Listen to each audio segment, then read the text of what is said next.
So, I'm not really one to talk about controversial things on my channel like politics or what flavor of LaCroix is better, but I am going to be a bit controversial today, and I'm going to show you why I think small pedal boards are better than big pedal boards, and maybe why coconut LaCroix is better than all the other flavors. So I should start by saying that I haven't always thought that small pedal boards were better than big pedal boards. It's really kind of counterintuitive when you think about it. When I first started getting into pedals and had a few kicking around, I started coming to the idea of building an actual pedal board. And logically, it would make sense that it would be better to have more pedals than fewer pedals. But that's not exactly true when it comes to having a pedal board and a signal chain run in front of your amp.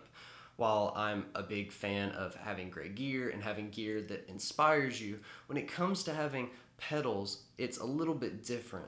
See, every time you add a pedal into the chain, you're adding not only that pedal, but you're also adding another signal cable. So even if it is a short distance, it's still kind of changing your tone. Now, this isn't always a bad thing. In fact, there have been certain times when I've gone straight into my amp after having dialed it in for my pedal board or a different setup that I was using and been kind of shocked at the difference. It wasn't that there was anything missing or different or that there was a bad cable or anything like that. But anytime you have more cable between your guitar and the amp, it's going to change how it responds. So for my personal taste and the way I like to run my amp, which is kind of at the edge of breakup, and since I use fuzz pedals and different things like that, I like to have a lot of interaction between the guitar and the amp. Now, not everybody plays this way. A lot of people will have buffers at the beginning and end of their signal chain, and they'll also run maybe a compressor or an overdrive as an always-on type of pedal. And in that case, you're not maybe manipulating the sound between your guitar and the volume of that and the amp as much. So in that case, you may not notice as much of a difference, and you may just want to have everything on one pedal board. But for a lot of the stuff that I do in traveling a decent bit, I kind of find that having about 8 or 9 pedals that would fit on this size board is really the max that I need. Now, some of you aren't thinking that 8 or 9 pedals is really a small pedal board, and that's completely fair. That may kind of be on the borderline of being a medium-sized pedal board or something like that. But to me, this is a small pedal board in the sense that it's easy for me to fit anywhere that I would need to go. There's not a whole lot of benefit for going any smaller because I'm not really going to put a pedal board in my backpack. It's not going to eliminate a case. So this size works really well for me. Again, especially with the mono case and how light the pedal board is, I think it is super functional for the size. Now, I'm not at all against having a lot of pedals. In fact, I have about 6 pedals on a shelf that I'm currently not using on this pedal board, but that kind of brings me to my next point, which is that you probably don't need any more pedals than that on any given gig. Now let me explain. I like to have, as we've discussed, a lot of control of the manipulation between guitar and amp. And every time I add another pedal or signal cable in between that of any length, that kind of affects it in a small way. While 1 or 2 doesn't make much of a difference, having 9 or a dozen or 15 can certainly start to add up. So on any given gig, I may swap out certain pedals for certain things, or if I'm on a session, I will likely have my main pedal board and then also take some additional pedals. Great example of this is something like the Mythos Golden Fleece. Now, this pedal is not one that I would use on every gig. This is not a pedal that I think is appropriate for every situation, but it's a great fuzz pedal that I've recently come to fall in love with, and it's very reactive to how my guitar and amp work together. Now, with a pedal like this, I don't want anything else in front of it, and how it interacts with the amp, I want to just go usually straight into this pedal and then straight into the amp. I would throw a small delay like the Flashback Mini, which I'm also a big fan of, in between it, and just have these couple of pedals going into the amp. Now, I can do this because I don't have it all mounted on a pedal board and I'm worried about tearing it all up and that kind of thing, but this is a pretty specific use case where maybe I just want a little bit of a slapback delay and a pretty heavy fuzz and having that control over the tone with my guitar's volume knob. Now, since this isn't the setup that I run all the time, it doesn't necessarily make sense to have both of these on this iteration of my pedal board. But it makes a lot of sense when I'm going for a very specific tone in a studio situation, or even when I'm just playing at home. I can just wire up in one spot with these two pedals. It doesn't really add any noise, just daisy chaining a couple together, and it works really well.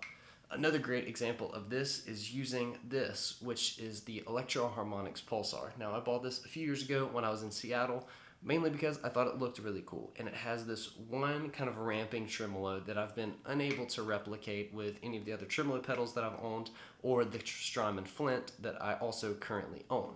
Now, this pedal definitely is not true bypass. It definitely changes the way my guitar sounds when I plug into it, even just going into this, into the amp. There's nothing wrong with the unit, that's just how it was designed, and it's about 25 years old. So, because of that, this is not something that lives on my pedal board. Also because it's gigantic. I mean, it's like the size of my head. This is not something that I want taking up valuable real estate on a pedal board that I'm trying to keep relatively compact. So, because of that, I don't think it's wrong to have a lot of pedals. I just think that you may not want to put them all on one dedicated pedal board, especially because things change and tastes and preferences change, and it makes a little bit more sense, to me at least, to swap things around than it does to have my 24 pedals all laid out on a single pedal board that's hard to move, that maybe isn't the best sounding because of just all the cable issues and that kind of thing. Now, of course, there are ways around these problems that I've outlined with big pedal boards. You have a lot of guys who make their living literally just building these huge pedal boards, like Brian O'Million at O'Million Audio, or Mason Mangella, who previously, before Vertex Effects, was mainly building pedal boards for professionals and still does on occasion and things like that. Those guys really know what they're doing, and I certainly have no qualms with the way that they do it. However, I do think that adding a switching system or something like that that can overcome the problem of having a ton of signal cable between your guitar and the amp can be pretty expensive.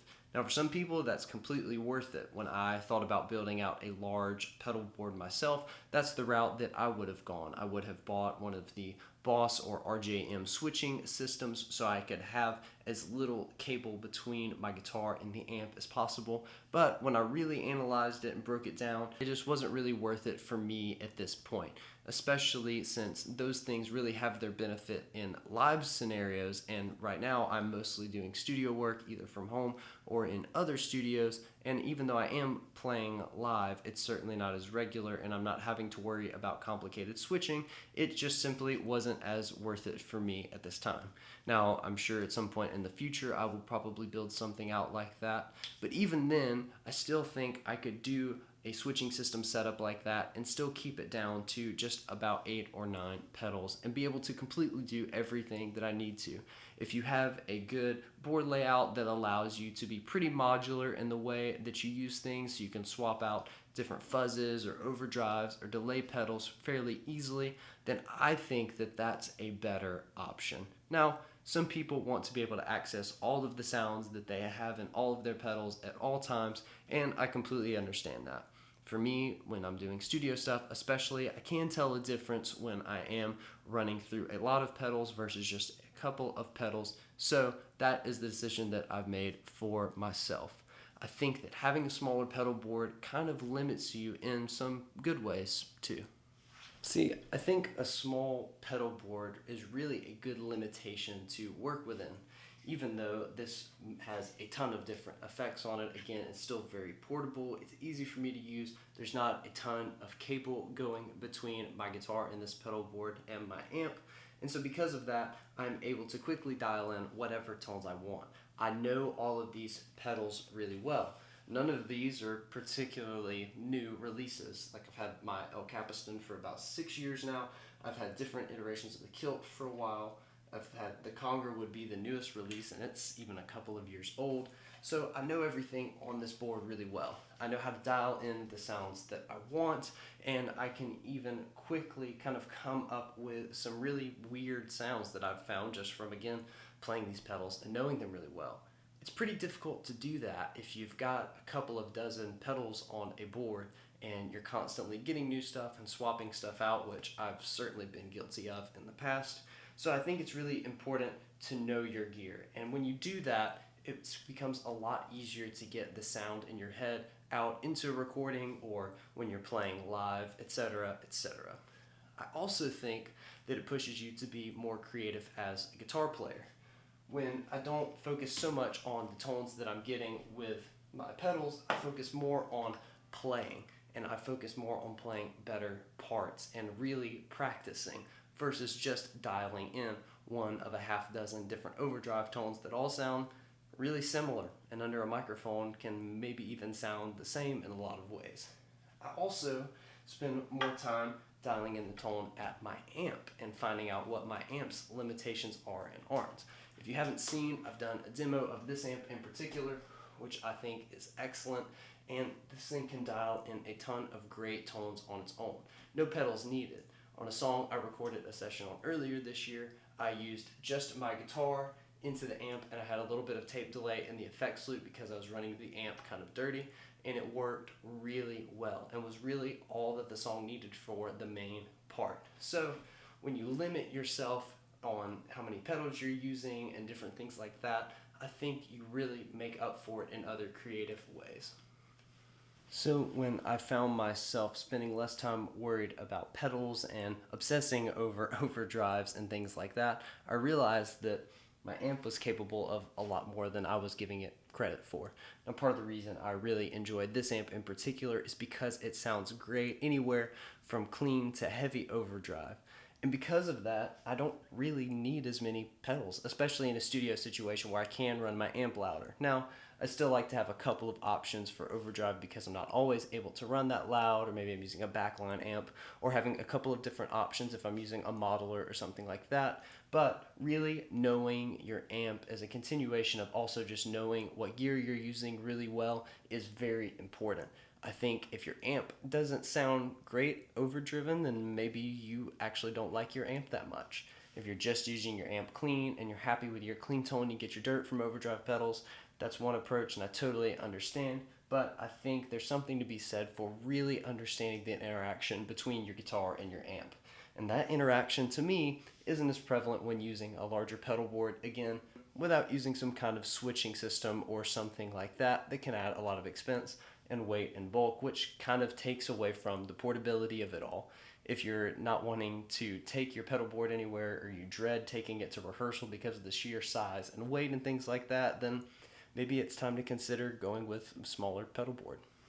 So since I focus on having a smaller pedal board, I know my gear better than I did when I was running more pedals on a larger board. Amidst all of the other benefits that I've seen from running this setup, it simply makes me play more. I play better parts, I think I write better parts, and I focus a lot less on the tones coming out than I do the parts themselves, which to me is the most important thing. We all want to write more music, and because I've pared down this setup to be much more minimal, I focus a lot more on my guitar playing.